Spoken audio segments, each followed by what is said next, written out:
الاحساس ديالك وانت كتفوز رفقه هذا الجيل من اللاعبين، هذا الجيل الرائع ديال اللاعبين مع المدرب محمد وهبي؟ اخويا اول حاجه بسم الله كنبغي نشكروا الله سبحانه وتعالى على هذه النعمه اللي عطانا على هذا لاكوب. الحمد لله انا فرحان بزاف. اول حاجه كنبغي نشكر جلاله الملك نصره الله والله يشافي لنا التحفيز ديالو. ومن بعد كنشكر البريزيدون ديالنا السي فوزي القشع الحضور ديالو هنايا، كان عندنا واحد الموتيفاسيون كبيره بالنسبه لينا. وكنبغي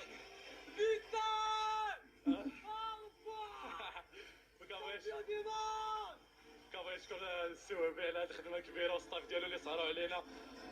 والجمهور اش غنقول لكم، هو كنجبنا عليكم كنتو باغينو حتى حنا كنا باغينو. الحمد لله ربي الحمد لله ما كيخيبش اللي كيخدم. وكنبغي نشكر عائلاتنا كاملين، كنبغي نشكر الجمهور، كنبغي نشكر مراتي حتى هي اللي جات. وكنبغي نقول للوالد والوالدين سمحوا لينا حيت كنت باغي نجيبهم ولكن مرض ما يقدروش يجيو في السفر. كنعدي لهم هذا الفوز هذا. الله يخليكم ليا عائلات، كنبغيكم بزاف. الله يسهل عليكم.